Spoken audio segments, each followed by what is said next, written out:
At 7:47 local time, a petty officer second class in the carrier's Combat Information Center noticed something wrong on his radar scope. Not one anomaly. Not two. Everything was moving at once. 9 fast jets had just gone airborne from 3 separate Iranian air bases across Khuzestan and Fars provinces, all within a 4-minute window. Simultaneously, radar and signals intelligence picked up high-speed surface contacts departing from Bandar Abbas and 2 smaller Revolutionary Guard coastal stations, 11 fast attack craft pushing north at 38 knots, cutting white wakes across the steel-blue water. The attack had been coordinated to the minute. Iranian commanders had wargamed this scenario for 18 months with Russian advisors at their side. The concept was elegant in its brutality, overwhelmed the carriers' layered defenses by forcing them to fight 2 battles simultaneously, one in the sky, one on the water. What the Iranians didn't fully account for was that the Ford Strike Group had been watching them build toward this for 6 days. The Strike Group commander, a decorated veteran of 2 prior Gulf deployments, had prepositioned his assets accordingly. 2 Arleigh Burke-class destroyers had been pushed 22 miles further north than standard doctrine called for. 4 Super Hornets on combat air patrol had been quietly topped off with fuel and missiles 90 minutes earlier, based on an intelligence flag that morning. The chess pieces were already on the board. Now think about this for a second: 9 jets, 11 boats, 2 simultaneous attack axes. Put yourself in that combat information center. What do you prioritize first? The answer came fast. The Iranian air package consisted of 9 aircraft, 5 Su-35s acquired through a Chinese defense backchannel that circumvented Russian export controls, and 4 aging F-4 Phantoms modified with Chinese-supplied targeting pods capable of firing the YJ-12 anti-ship missile, a weapon with a 250-kilometer range that American planners had long flagged as a serious threat. The Su-35s carried 2 YJ-12s each. The F-4s carried 1 apiece. Combined, 14 anti-ship missiles inbound if the formation reached launch range. Against a carrier. That was the nightmare scenario. 6 American F/A-18 Super Hornets scrambled at 7:51. Climbing hard through 30,000 feet on full afterburner. The battle management picture was shared instantaneously across every platform in the strike group via Link 16, every pilot, every ship, every weapons system seeing the same tactical display in real time. At 58 miles from the Iranian formation, the lead American section received weapons-free authorization. What happened in the next 4 minutes wasn't a dogfight. It was a systematic, methodical dismantling.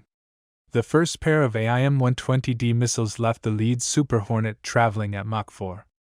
The Iranian Su-35 pilots, trained by Russian advisors who knew these missiles well, began defensive maneuvering immediately, dispensing chaff and executing hard brakes. 2 jets successfully defeated the first salvo. 3 did not. 3 Su-35s went down in the first exchange. 1 disintegrated when a missile detonated inside its left intake. The pilot of the second managed to eject before his aircraft entered an irrecoverable flat spin. The third, it simply ceased to exist on radar. There was no parachute. Can you imagine being one of the surviving Iranian pilots in that moment? Watching 2 of your wingmen vanish from your radio net in the same breath? The remaining Iranian jets broke formation, exactly the wrong response, but the human response. Isolated aircraft are easier to kill than a cohesive formation. The American pilots knew this. They exploited it coldly. The 4 modified F-4s, slower and less maneuverable than the Su-35s, were targeted next. Without the ability to outrun or outturn modern missiles, their Chinese-supplied electronic countermeasures became their only hope. Those systems jammed 2 AIM-120 successfully, an alarming performance that would later be studied extensively by American intelligence. But there were more missiles than there were jamming channels. 2 F-4s went down within seconds of each other. The third took a hit that shredded its left stabilizer but remained airborne, the pilot fighting the aircraft with everything he had, bleeding altitude, smoke pouring from the fuselage. He turned west toward Iran, toward home. He didn't make it. A short-range AIM-9X, tracking purely on heat, caught him at 12 miles. The last F-4 executed something none of the American pilots expected. It dropped to 80 feet above the water, a suicidal altitude, and accelerated to the edge of its airframe limits. The pilot deployed chaff and perfect timing with every missile launch. He evaded 4 separate shots. The American strike package was nearly Winchester on long-range missiles when a Super Hornet pilot made the decision to go to guns. He closed to 2,800 feet. 20mm cannon. A 3-second burst. The F-4 came apart over the Gulf, 43 miles from Iranian waters. 7:58. All 9 Iranian aircraft destroyed. 0 missiles launched. 0 American aircraft damaged. While the sky battle unfolded, 11 Iranian fast attack craft were crossing open water at maximum speed, their hulls pounding through the swells. These weren't improvised fishing boats. These were purpose-built IRGCN vessels, reinforced fiberglass, low radar profile, crewed by Revolutionary Guard sailors who had trained for this specific scenario under Russian naval advisors using Black Sea swarming doctrine. Each boat carried RPG-29 launchers, a heavy machine gun, and on 3 of the 11, Chinese-supplied C-704 anti-ship missiles and compact launch rails. Small missiles. But at close range against an unarmored carrier deck? Potentially catastrophic. The Iranians had learned from Yemen. They had learned from the Red Sea. Small, fast, and cheap could threaten billion-dollar warships if they got close enough. Here's what I want you to consider. The boats knew what had just happened overhead. Their radios told them 9 aircraft had just been killed before firing a single shot. And they kept coming anyway. What does that tell you about the men on those boats? At 8:02, with the air battle still in its final moments, USS Stout, the forward-positioned destroyer, opened fire with her 5-inch gun at 13 miles range. The first rounds bracketed the lead boat cluster. The second salvo was precise. 2 boats were destroyed in under 90 seconds. Fiberglass and fuel and men erased by naval gunfire that moved faster than any of them could hear coming. 2 MH-60R Seahawk helicopters off USS Stout engaged the flanking boats with AGM-114 Hellfire missiles, the same weapons that had reshaped warfare in Iraq and Afghanistan, now being used over water against fast movers. The first Hellfire missed.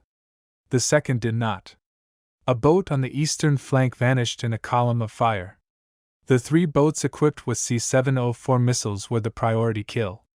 Intelligence had flagged them before the engagement even started. Both destroyers focused fire on those 3 vessels specifically. All 3 were destroyed before reaching launch range, but it took everything the destroyers had to make it happen cleanly. One C-704 boat got its launcher elevated before a 5-inch round struck the bow and flipped the vessel completely. The missile never fired. That was close. Closer than the official report would later acknowledge. The remaining boats scattered, splitting into 3 groups in the hope that dispersal would overwhelm targeting. Instead, it handed the helicopters isolated targets. The Seahawk door gunners worked methodically, moving from boat to boat while the destroyers managed the western group. It was coordinated violence at a scale that no individual crew member on any Iranian boat could fully comprehend. By 8:14, the last Iranian vessel had been destroyed. The entire engagement, air and sea, had lasted 27 minutes. The final accounting was brutal in its clarity. 9 Iranian jets destroyed. 11 Iranian fast attack craft sunk. An estimated 140 Iranian personnel killed in action, men who had followed orders, who had believed in the mission, who had kept coming even when hope was gone. 6 Iranian aviators were recovered alive from the Gulf and later returned through diplomatic backchannels. The sea claimed everyone else. American casualties 0. American aircraft damaged 0. American ships damaged 0. USS Geraldar, Ford resumed flight operations 40 minutes after the last contact was destroyed. And here's the question I'll leave you with, because I genuinely want to know what you think. Does a one-sided outcome like this make future confrontations less likely? Or does a humiliating defeat push desperate actors toward escalation, toward crossing lines they wouldn't otherwise cross? The geopolitical fallout was immediate. China's foreign ministry issued a statement condemning American aggression in Iranian waters, carefully not mentioning the attack that prompted the American response. Russia's defense ministry went silent for 36 hours before releasing a statement calling for de-escalation. Tehran's state media declared that Iranian forces had demonstrated their willingness to sacrifice against the Great Satan, a carefully worded statement that implied heroism without admitting catastrophe. Behind the scenes, three things happened that weren't in any press release. Iran's Supreme National Security Council convened in emergency session. The Russian military advisors embedded with the IRGCN quietly departed the country within 48 hours. And a Chinese defense technology delegation that had been scheduled to visit Tehran the following week postponed indefinitely. The message had been sent and received. But here's what history teaches us, and what makes this story more than just a military engagement. The Persian Gulf has never once, in modern history, stayed quiet after moments like this. The pressure doesn't release, it builds. It shifts. It finds new vectors. If you made it this far, genuinely thank you. This wasn't just a story about missiles and warships.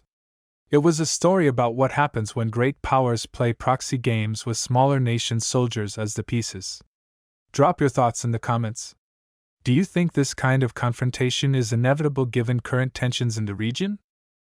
Are there other scenarios, Taiwan Strait, South China Sea, Baltic, you want us to break down next? Tell us. This community drives what we cover. Hit that like button if this kept you locked in.